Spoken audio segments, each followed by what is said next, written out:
2023, better than 4.6% registered in financial year 2021-2022. This expansion was a result of good performance of most sectors of the economy, with services growing at 6.2%, especially in trade, tourism, education, ICT, arts and entertainment, agriculture 4.8%, with food crops growing at 7.7% from 3.5%, livestock growing at 8.8% from previously 8.3%,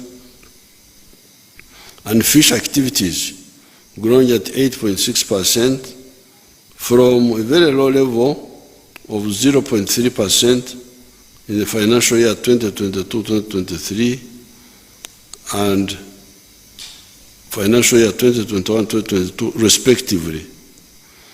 The growth in industry was 3.5%, a bit slower than the 5.1% recorded in the same period the previous year. Uganda's economic outlook is very optimistic. This is mainly because of the consistent support to the private sector through supportive policies that create a business-friendly environment, then infrastructure, investments in infrastructure like in energy, transport and ICT, enhanced access to credit through the parish development model, Small Business Recovery Fund, Emyoga, Agriculture Credit Facility, loans of UDB, and supports by UDC, as well as the swift and comprehensive response to the impact of the previous health crisis and the regional geopolitical security issues. In spite of all those, the economy is growing because of the reasons I have given here. The money we put in all these areas, the UDB money, the Myoga, the PDM, all that help the economy to grow. The size of the economy will grow from shillings 184 trillion in this financial year, the financial year of 2022-2023, to Uganda shillings 204 trillion, which will be $55 billion by the end of this financial year, 2023-2024, and then leap to Uganda shillings 225 trillion in the next financial year of 2024-2025, which would be equivalent to 60 United States dollars, 60 billion.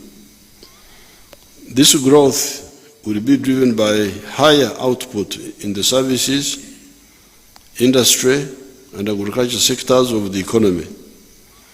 The recovery in aggregate demand as inflation slows down, the continued implementation of the parish development model, expediting investments in oil and gas, continued recovery in tourism, growth in regional trade, including in the EAC, COMESA, and globally, all these will contribute to the surge forward of the economy. Other growth initiatives will include the government's consistent investments in the establishment and operationalization of industrial parks, then infrastructure development, including expanding and maintenance of roads, bridges, the railway, investments in research and innovation, and affordable electricity. The implementation of the intervention to accelerate economic growth through productivity improvements and value addition to our abundant raw materials is in the anchor sectors of the agro-industrialization, oil and gas, mineral development, tourism, and knowledge economy development will shift the economic growth path to a level of 8% per annum on average over the medium term. Here is the point is that the economy for the last 37 years has been growing at a rate of 6.2% per annum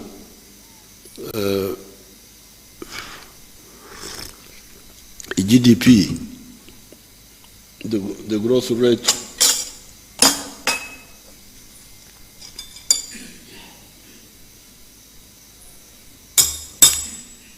and this has been mainly in quantitative growth. Grow more coffee, grow more tea, have more cotton. That's why the economy has been growing well, 6.2%. But now, what we are talking about is qualitative. It's not just the raw materials, now adding value to the raw materials. If you transform all the cotton into textiles, then you add value to the coffee, and that's why I want to warn those people who have been campaigning our coffee value addition efforts. I need to warn them. They must stop. We know who they are and who are behind them. They want us to continue exporting raw materials. They want us to continue exporting unprocessed coffee.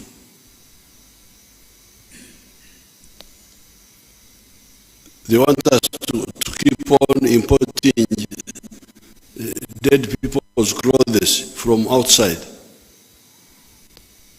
instead of developing our textile industry. Even some people have been fighting our refinery. They don't want us to build a refinery. They want us to continue importing. They want us to export crude, and then we import finished products. This one will not happen. And I need to warn those who are involved because we are going to move on them. Decampaigning anybody who tries to help us add value, pretending to they are agents of imperialism.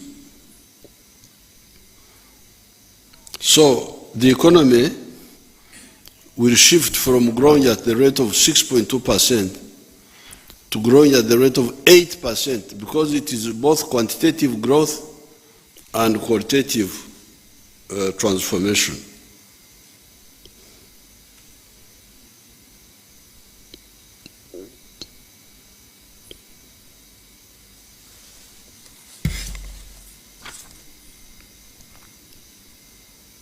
Let me repeat that section. The implementation of the interventions to accelerate economic growth through productivity improvements and value addition to our abundant raw materials in the anchor sectors of agro-industrialization, oil and gas, mineral development, tourism, and knowledge economy development will shift the economic growth path to a level of 8% per annum on average over the medium term. This is what I was explaining. Not just growing more coffee, growing more, having more cows. No. It is because those are all raw materials.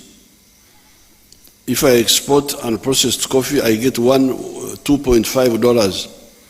For the very good coffee, per kilo, what they call screen 18. But if I add value to that kilo, I get $40. This is what these people don't want us to do. They want us to continue exporting unprocessed coffee to be roasted in Italy and I don't know where.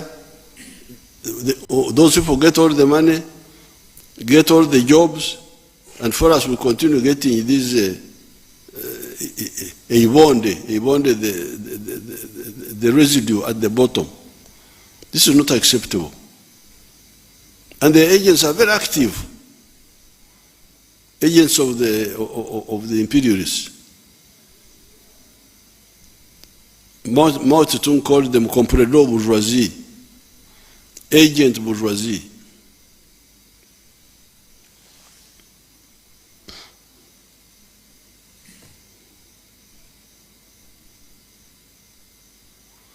This will increase the pace of our socio-economic transformation and building an independent, integrated, and self-sustaining economy, as was enunciated in the point number 5 of the 10 points program of the NRM.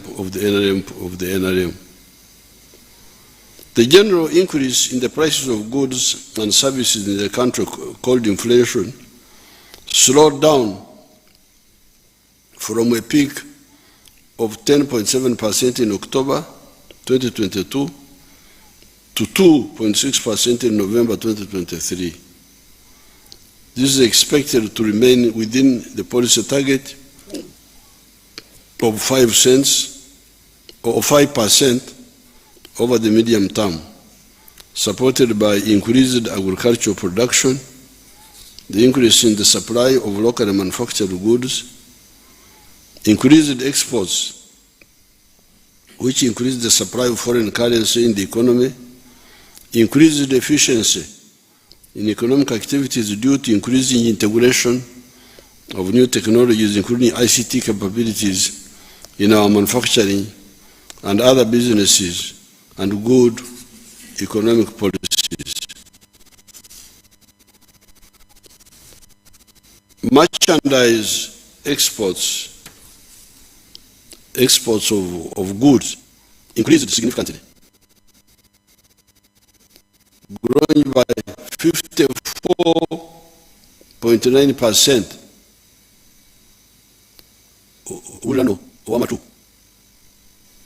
The ones with ears. Our exports increased by 54.9% from US dollars 4.2 billion approximately in the 12 months up to October 2022 to United States dollars 6.5 billion in the 12 months up to October 2023. So between that year, October 2022, October 2023, the exports grew from $4.2 billion to $6.5 billion, a leap of 54.9%, largely driven by gold, coffee, and maize exports. Imports grew by 26%, 26.2%, much slower than the growth in exports. Although our imports increased, but for them they increased at 26%. But the exports increased by 54% in the same period. Much slower than the growth in exports, resulting in the narrowing of the trade deficit by 11.2% in the same period. Because we still have a deficit globally,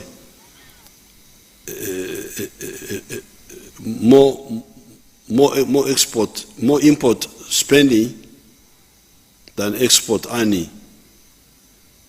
We still earn less for exports than we spend on imports. but the gap has narrowed. The imports grew by 26%, but the exports grew by 54%. And this is just still mainly raw materials. If we start exporting finished goods now, this will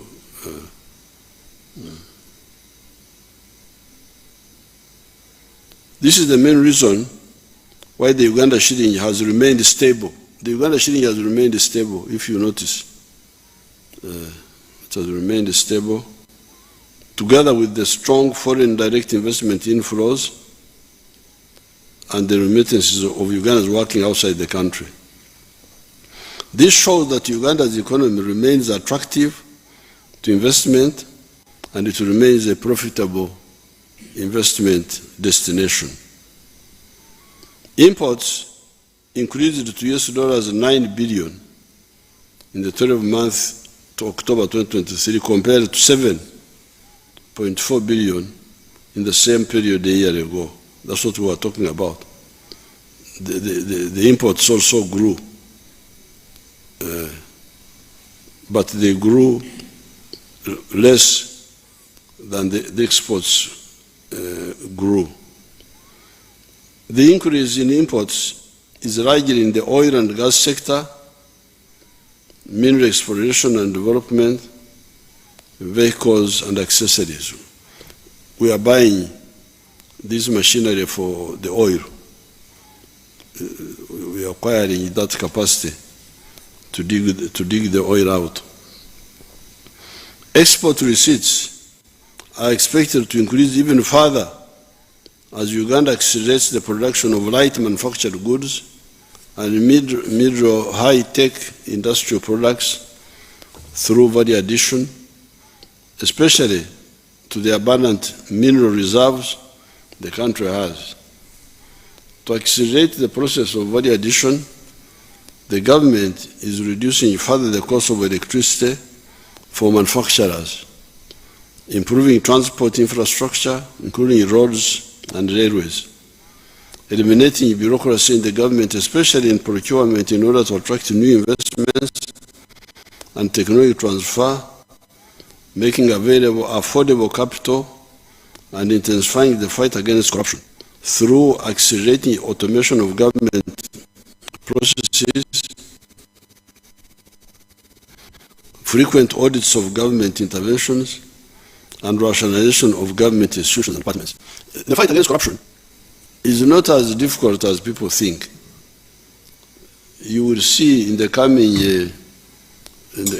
coming days how we are going to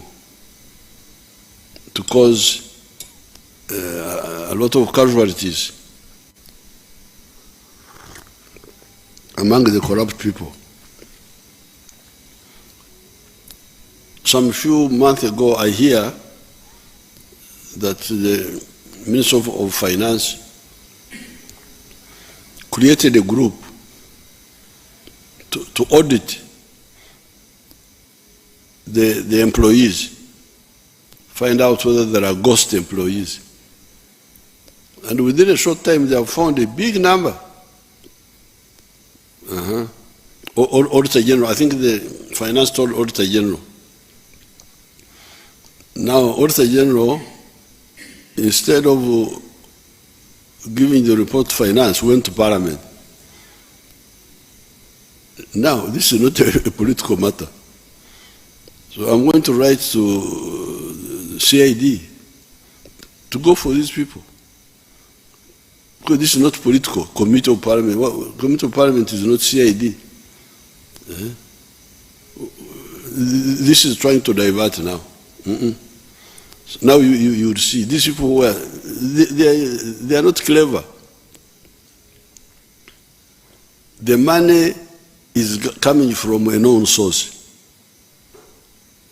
I have sent you money to pay 20 people. Each one is being paid so much. You go and you pay 25. You create artificial people. It's very easy to find out these artificial people. It's a matter of time. Therefore, fighting this corruption is not as difficult as people think. You report these corrupt people. You will see what will happen. They will give up.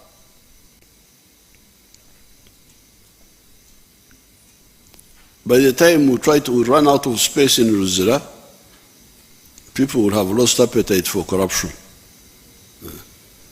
You keep tuned on this channel.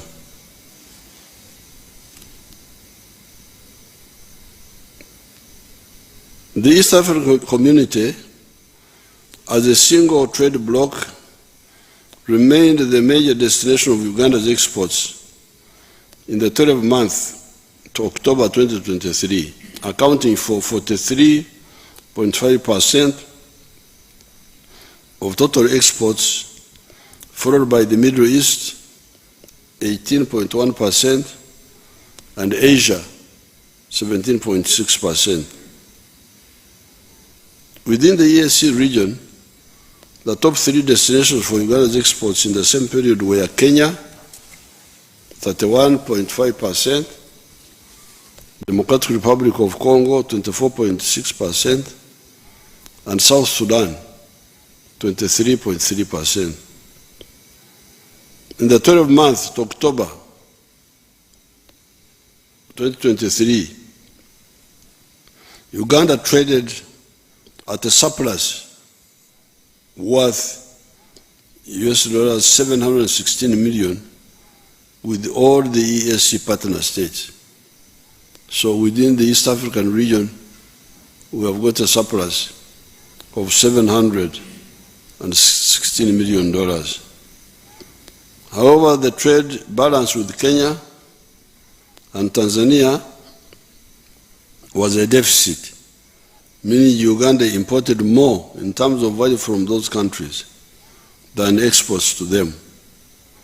In the 12 months to October 2023, Uganda exported goods worth US dollars 890 million to Kenya.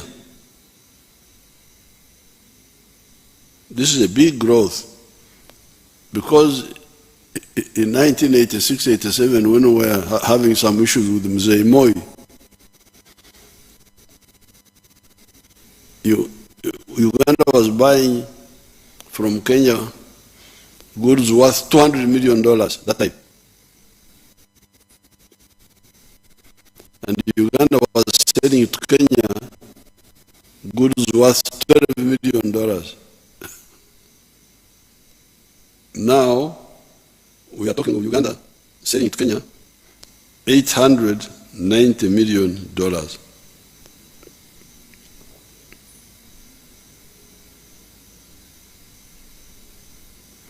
Then to DRC, we exported value 696 million and 659 million South Sudan. Then 298 million to Rwanda.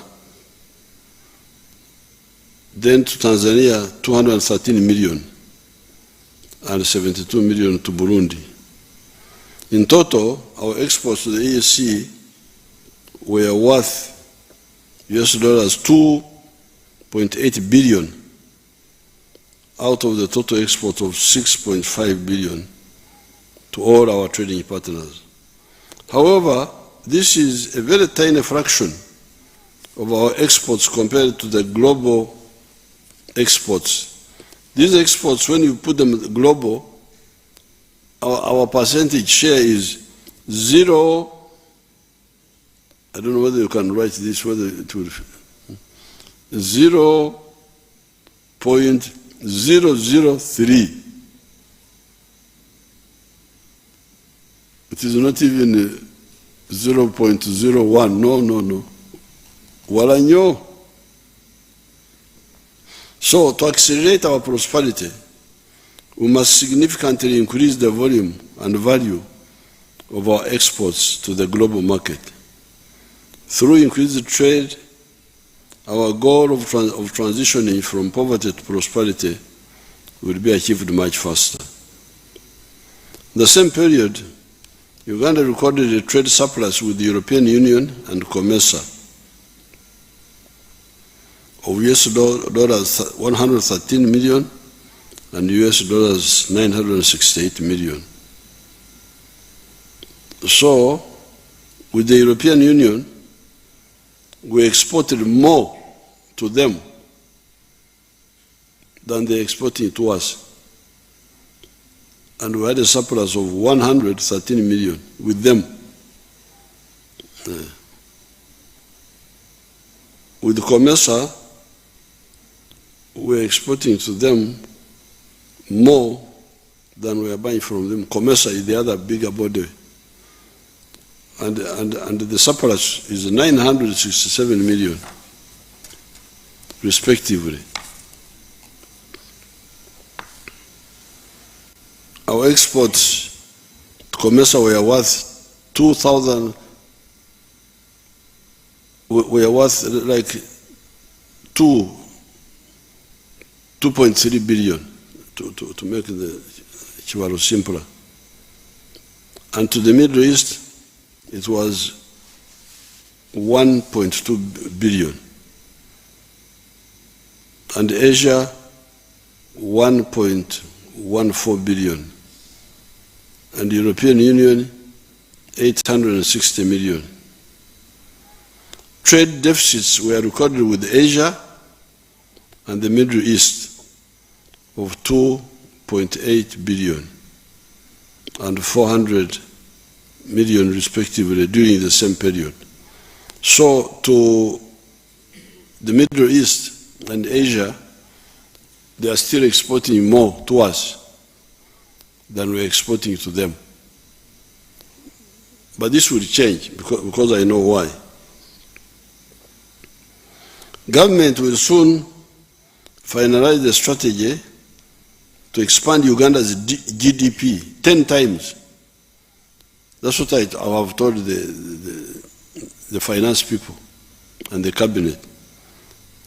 The GDP of Uganda must be expanded 10 times from the current 50 billion financial year 2023-2024 to US dollars 500 billion within a decade, starting with the financial year 2024-2025, driven by the value addition and access to export markets. Countries that have exponentially grown their GDP to around US dollars 5 billion from a base like Uganda have demonstrated that the primary drivers of the accelerated growth were: one, access to global markets with high rates of growth of manufactured exports, and their share of world exports of manufactured goods leaping from 9% in 1965 to 21% in 1990. So this was one of the reasons. There are countries which were like us some 40 or 50 years ago who are now where we want to go, $500 billion. I will mention them later. The reason they did that, first of all, was to being able to export to Abagaga. Abagaga, when you sell to the rich, it is, you grow more. Because they buy. Abavu bagula katono. So when you are still producing only for the Abavu, then you have,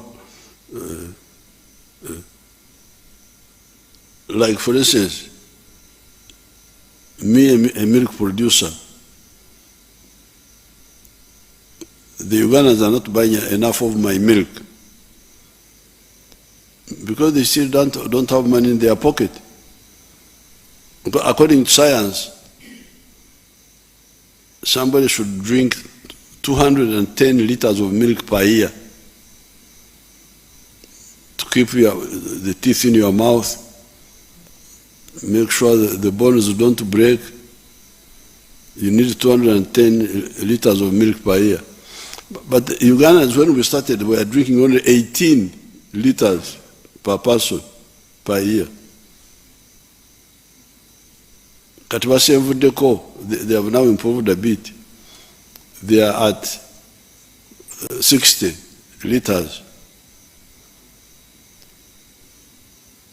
Now, if they were drinking, if Ugandans were drinking with 210 liters, this business of saying that we have got too much milk, we need to export it, will not arise. We would actually be having a shortage. So, the producing products for export to Abagaga, rich people, Jalonyo, is one stimulus for growth. Increased productivity across the strategic sectors. Specialization through skilled human capital that supported research and development, which helped achieve competitive advantages. Okuteka science, of course, science. Because what we are doing, what has been doing now is mwanyi, coffee, and suju, pumpkins. They don't need much science. Even my people in Ntungamo are growing them. And abantu bazira science. The Ntungamo people don't have much, but they grow the banana, they grow what? So, okay, those help us. But we also need higher value products of science.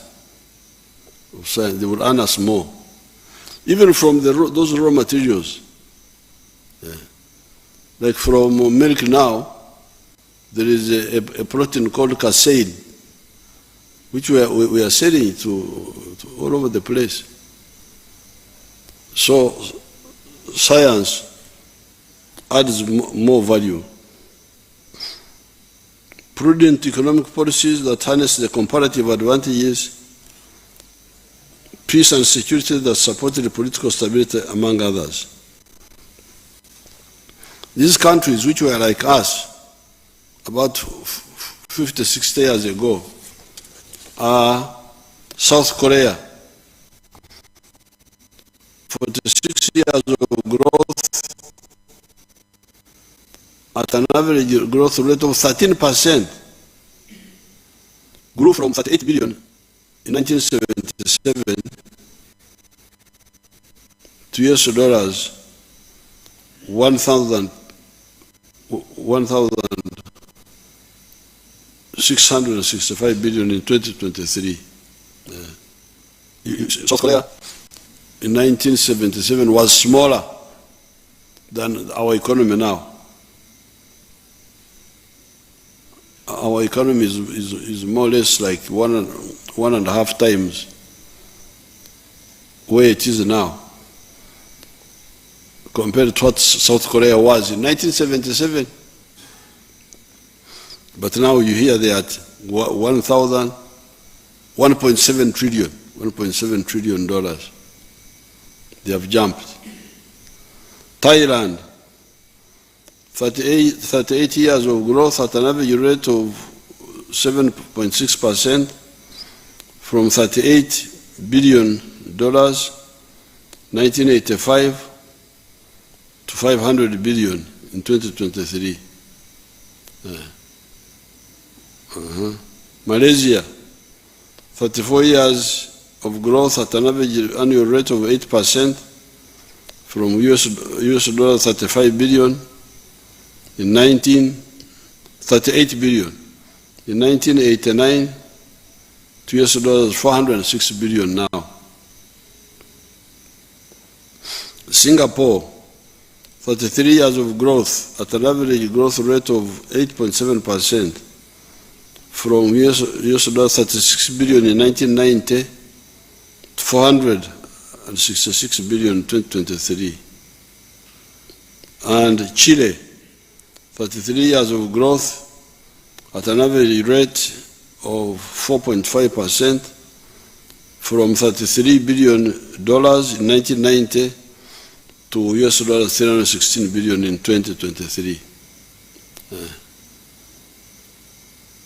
So it's really possible what I have told the government to do. So and many of these countries don't have the resources, did not have the resources we have. If you look at South Korea, you look at Singapore, they don't have natural resources like we have. To expand regional trade and support regional development, Uganda is undertaking joint projects with the DRC and implementing interventions to reduce transport costs and improve the border infrastructure to facilitate trade and financial services across the region. We are undertaking joint projects in the road sector and electricity to Eastern Congo. Securing this market is good for Uganda in terms of exports and jobs.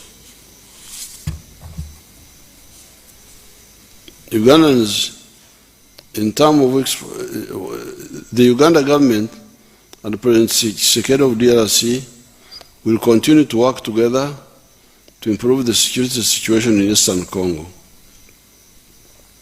Uganda has gained competitiveness in recent years in a number of tradable goods, including animal products such as beef and milk, agricultural products, especially coffee, tea, fish, sugar, fresh and processed food, and industrial products such as cement, iron and steel products, light manufactured goods, etc. However, we continue to face non-tariff barriers to our exports, which are being resolved through our discussion with the leaders of the ESC and COMESA. If we did not have non-tariff barriers by some of our brothers and sisters, Uganda would be exporting much more. But this will be solved. This will be solved. I'm talking to all of them. It will be solved.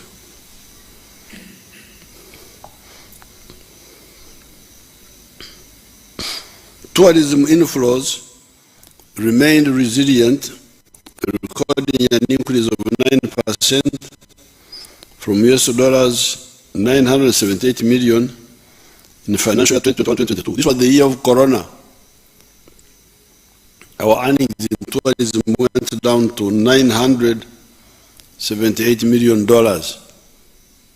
from more than $1 billion.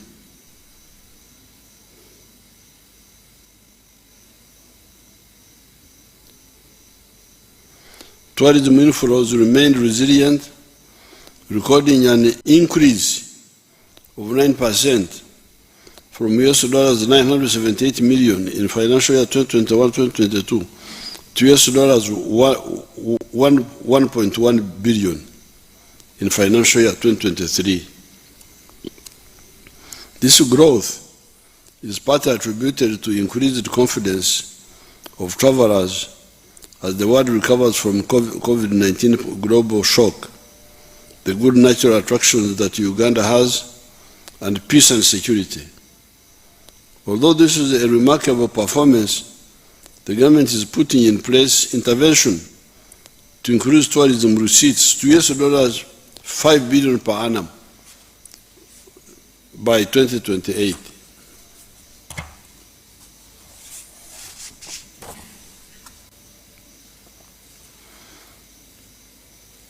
You can see the big garden of tourism where you can earn money. The global tourism and travel industry is valued at US dollars 9.5 trillion. You can imagine. Abalambuzi abo basasanya obutabalika mwenda n'ekitundu. They spend 9.7 trillion You basically who have got internet, if you check, you'll find that, for instance, the automobiles, a motorcar, I think their global values are like 1 trillion something. A motorcar. But tourism here, you can compare a motorcar, what is the global, you have the internet, because somebody is walking on the road, is looking at the phone. With the Banyankuru, you go looking up, you don't go looking down.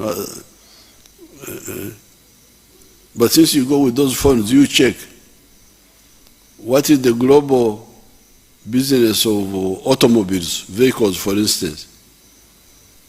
How about pharmaceuticals? You can check item by item. But you hear now tourism, 9.5 trillion. And Uganda has got a lot of tourism potential. In 2019, foreign visitors to Uganda spent over Uganda shilling is 4.6 trillion on tourism services, while domestic tourists spent about $3 trillion, according to the Uganda Bureau of Statistics. In total, this is equivalent to about $2 billion, which is equivalent to 0.02% of the global industry value. The number of tourists globally was about 965 million in 2021, compared to only 1.5 million foreign investors in Uganda in 2019. Kubumbi, Bukade, Wawalambuzi, Rwanda, Kagamutano, Fetulembe kako akakade kamu nekitundu. That's not, we need to capture more tourists. If we increase our share of tourism receipts in this global trade by 5 times to 0.1%, and increase in the annual number of foreign tourists by 5 times under the current average spend per tourism of 3 million shillings and an average length of 8.3 nights, Uganda can potentially earn $6.2 billion per year from tourism alone.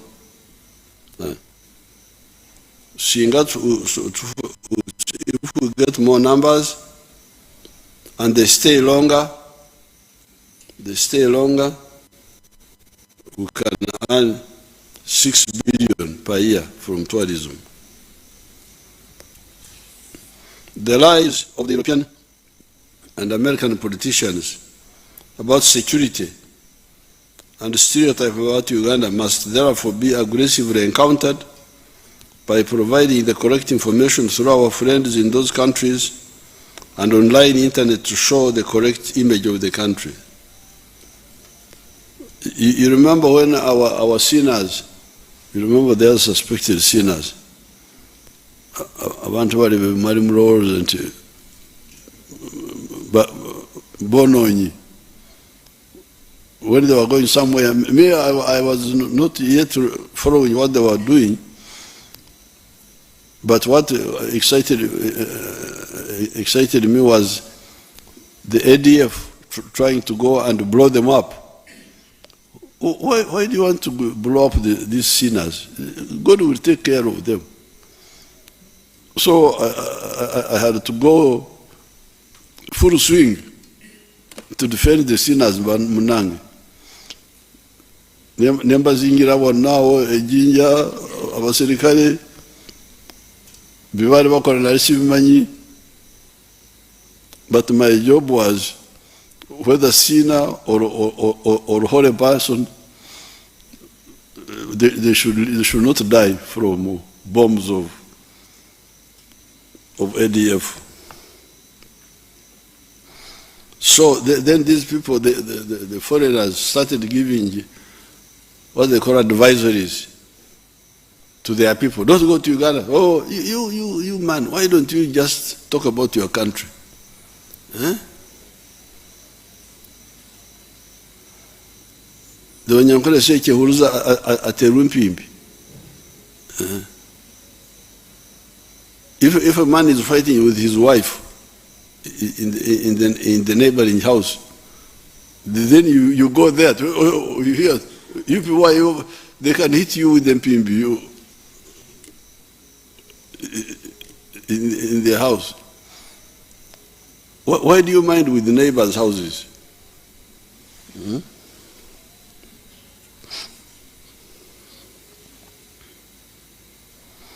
Some of these Europeans are simply afraid of the potential that we have in our strategic areas, therefore want to undermine our unstoppable socio-economic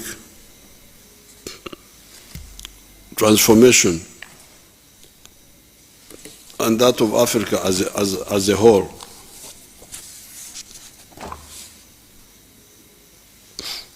Other measures to boost tourism receipts include activation of passage and cargo services at Kabarega International Park in Hoima, improvements in hotels' capacity and sanitation, and competitive pricing. Awa mahoteli muleme kubera n'omululu okusera. The people who come to your hotel to ask too much. Even if you take small, take small.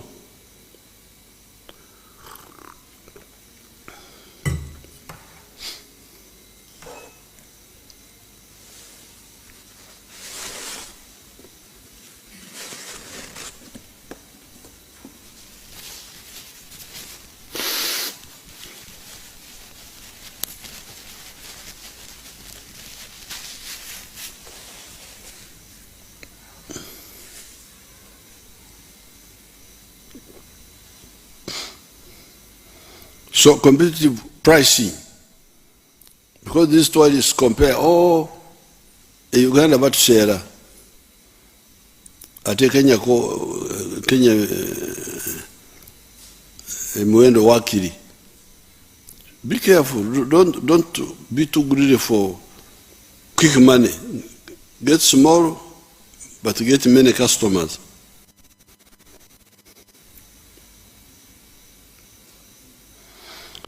Professionalization and diversification of meetings, incentives, conferences and events. Rapid increase in number of multilingual tour guides, including Swahili and Chinese languages, and expanded use of destination marketing agents. So you need to train more people who speak Chinese, who speak other languages. Like recently in this conference, I saw the vice president from Vietnam. She told me that they send out 13 million tourists a year. So you can imagine if we get 1 million Vietnamese. But does somebody speak Vietnamese language?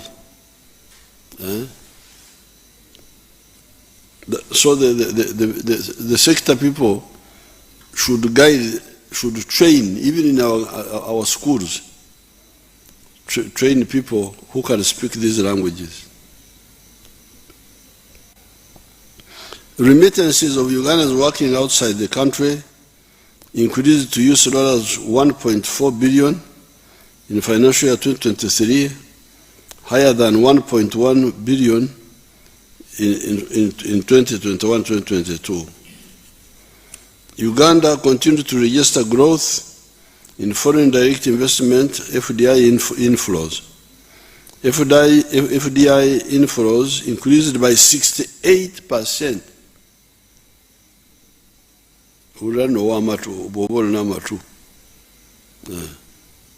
68%.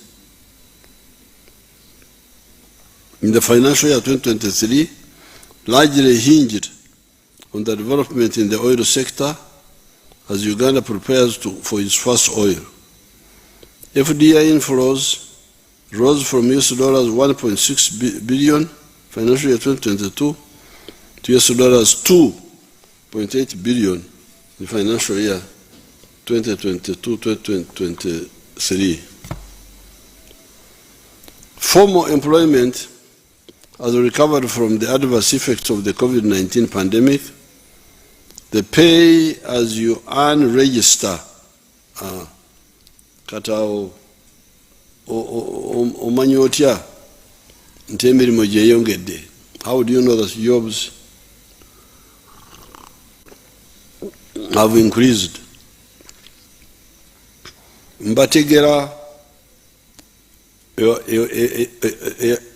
ewa pay as you earn, because there you can't go wrong. Buli mukozi akola who is getting a salary above a certain level pays income tax, which is pay as you earn. And that one can help us to know which numbers.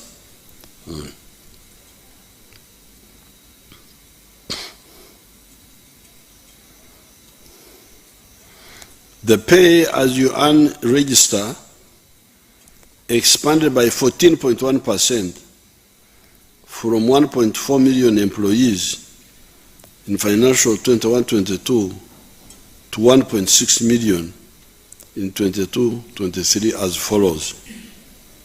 Uganda Development Bank loans to projects created 41,000 jobs, up from 24,000 jobs in 1920.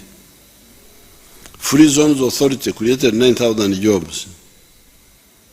PDM, 1.6 million members from 148,000 enterprise groups have so far benefited from the national rollout of the PDM.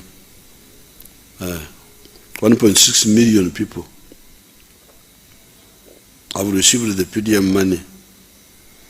Emyoga, 378,000 jobs were created by December 2022, rising from 338,000 in March 2022. Kigezi, Acholi and Lango sub-regions registered the highest number of jobs created, while the central Uganda recorded the lowest number of direct jobs created.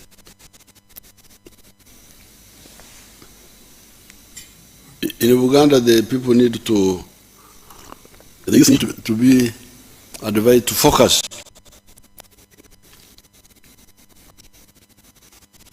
Waliwo abagomaza abaana baffe mu bintu ebirala. Bino empiira biki?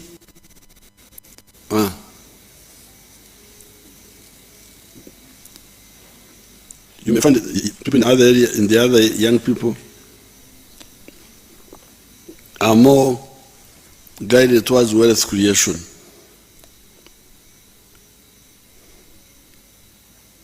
Furthermore, the number of working Ugandans subscribing to at least one pension scheme increased by 2.2% from 2.9 million in 2021 to 3 million in 2022.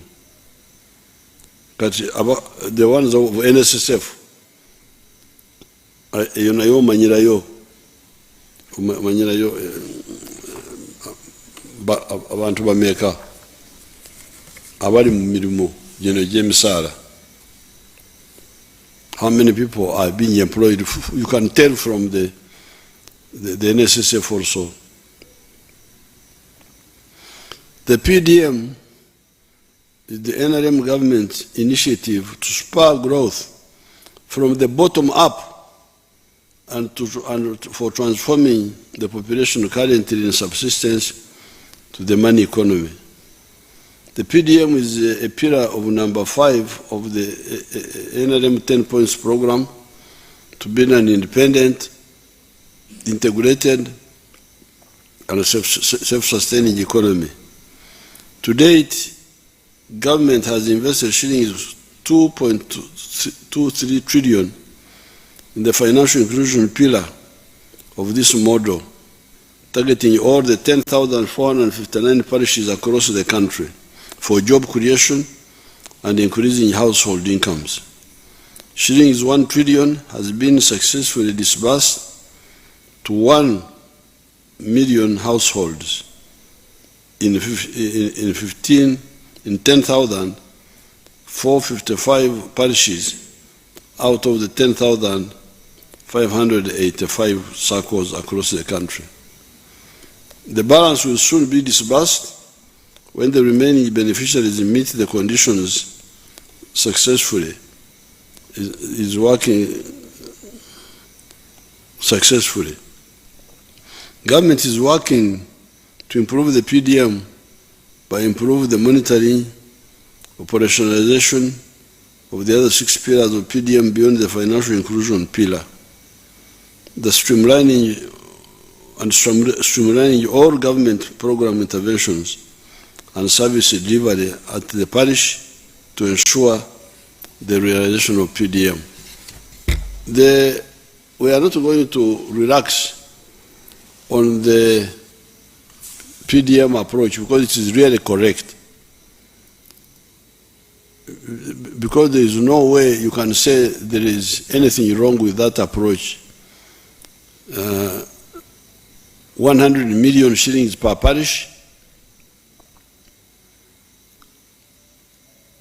of Ugandans have been borrowing money from money lenders who are charging them 3%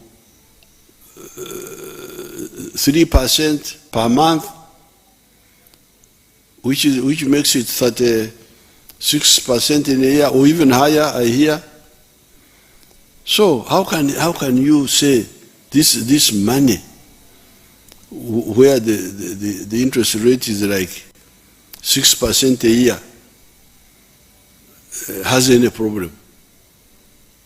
And we are saying that each one of you can borrow $1, 1 million shillings at a go, and you pay it after 24 months. We don't want you to pay it now. How can you say there is anything wrong with this? We are not going to be diverted to anything else. We shall more money. We want those parishes to have their own bank. The people who are fighting PDM, apart from the corrupt, are the money lenders. The money lenders are worried about this success. If it succeeds, to whom will the money lenders, the sharks, to whom will they lend? So we are not going to relax. Each year we shall spend 1 trillion, to the parishes. It will never go down.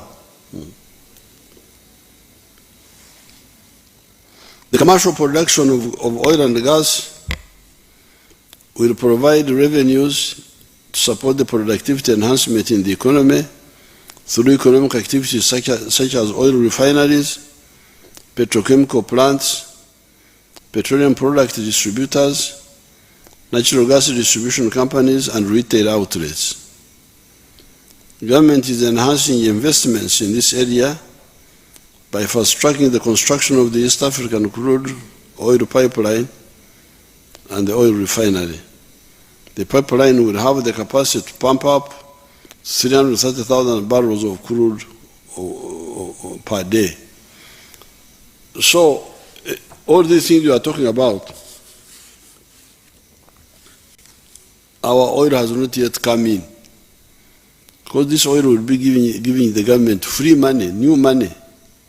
And that will enable us to do so many other things which we want but cannot manage now.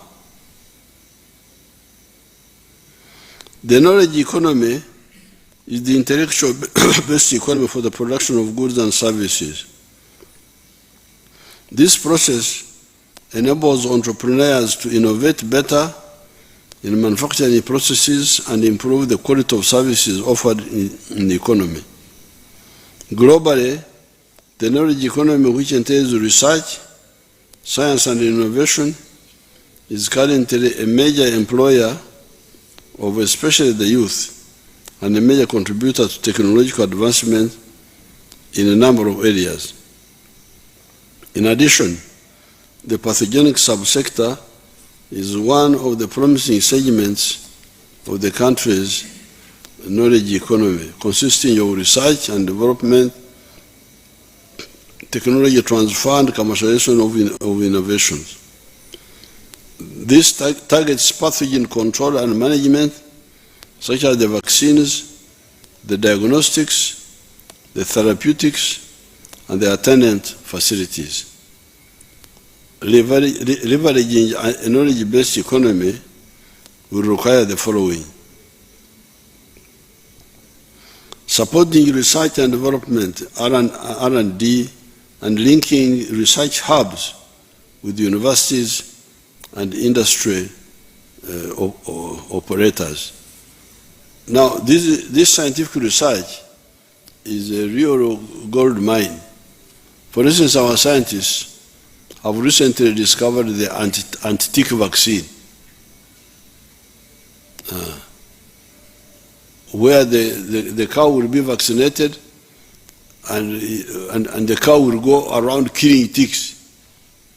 So the cow will be a tick killer rather than being a victim of the ticks. Now, this one was developed by your people, your scientists. And this is one group. There is Dr. Kawa, who is also working separately but doing the same.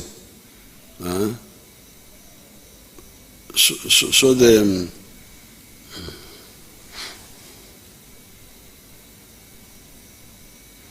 deliberately investing in improving the quality of education, skills development, and in particular, and ICT, putting in place a strategy for long-term development of specialized skills to support a more sophisticated and diversified economy, developing an effective apprenticeship program to quickly acquire knowledge, expertise, and technology transfer, given the rising global ICT village, putting in place a reward system and a functional transparent patent system for innovation. The NRM government will continue with the development of energy infrastructure and complete the ongoing electricity projects to lower the cost of electricity for manufacturers and small-scale businesses, including commissioning of the third turbine of the 600 megawatt Karuma hydropower project, addressing the gaps to fully operationalize Isimba power plant, and completing Nyagak in West Nile and Orio mini hydropower stations for power plants. To facilitate power evacuation, the completion of the Miramachi Kabade 132 kV line, Kampala Metropolitan Transmission System Improvement Project, and the Masaka-Mbarara transmission line will be expedited. Activities for the development of nuclear energy to diversify our energy sources will also continue, starting with Buyende in Busoga. Nuclear energy is expected to add another 2,000 megawatts to the national grid by 2036. However, by 240, we must ensure the generation of 52,000 megawatts from all sources. Government has supported the development of industrial parks. 7 are currently operational, and they include Namanve, Jinja, Boyogerere, Soroti, Mbale, Kasese, and Ruzira. In addition, there are 3 industrial parks developed under the public-private partnership arrangement at Kapeka, Mukono, and Wiyukwe. Uganda Investment Authority has acquired an additional 12 square miles for industrial development provided by the various local governments across the 18 zones in the country. Investing in the people of Uganda, which includes health and education, will continue to be given priority, including addressing the poor governance and the wastage of public resources in these areas. Whereas the outcomes have improved, we have not yet achieved desirable levels, especially in the critical areas of education and health. Security infrastructure and interventions to maintain peace and security of the people of Uganda, investors, and our visitors is guaranteed. This included strengthening the capacity of the security agencies to address emerging security threats, addressing discipline issues of security personnel in the Uganda People's Defense Forces, Uganda Police, and Uganda prisons, enhancing the security infrastructure to detect crime before it happens, and addressing the welfare of personnel in the security forces. This includes the security interventions and achievements under the anti-livestock theft and disarmament operations in Karamoja and Operation Shujaa in DRC. The security infrastructure we have built will eliminate the very few remaining loopholes where ADF terrorists are exploiting to carry out cowardly attacks on civilians. As we commemorate the 38th anniversary of NRM victory, I want to assure everybody, including our visitors and investors, that Uganda will remain a peaceful, secure, and prosperous country.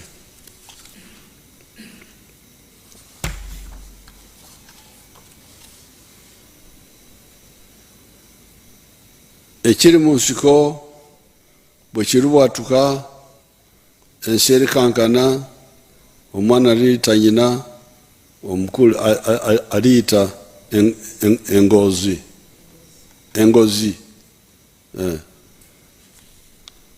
That was one of our songs in the bush that has always been the potential of NRM.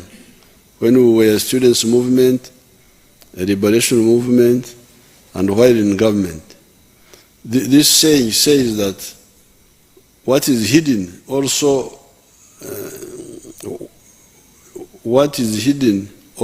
out, if it comes out, when it explodes, the world will shake, children will shout for their mothers out of fright, etc., etc. That is what the NRM always does. Like when we captured Kampala in 1986, everybody didn't know that we had that capacity. The recent two mega conferences of NAM and G7 plus China demonstrated a little bit of this. A delegate from Russia, a deputy minister, told me that only the superpowers can organize such a conference. Uganda is still on the way, but it will soon be there because the base is already there.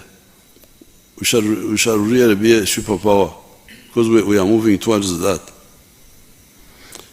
There were 1,918 delegates in that conference.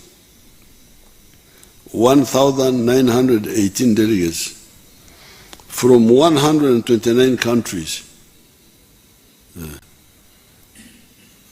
129 countries sent people here.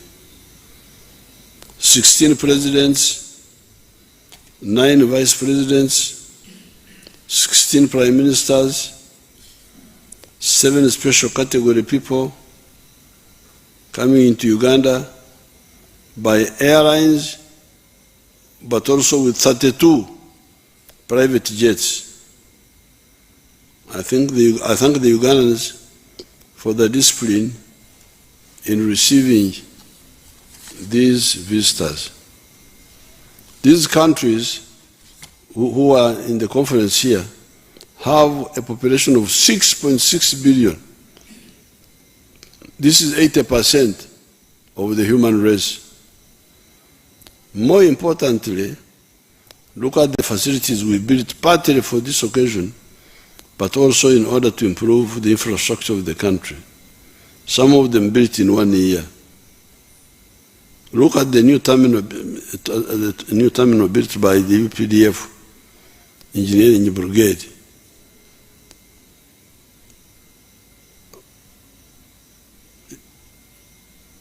You can imagine that terminal was built by the UPDF Engineering Brigade. Yeah.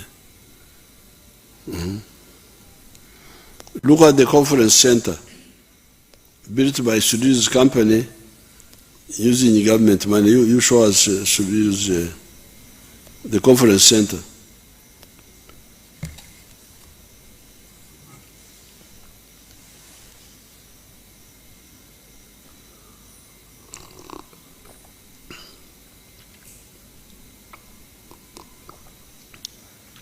That was one of the delegates was asking, one of the presidents was saying, are these the Chinese who built this? We said, no.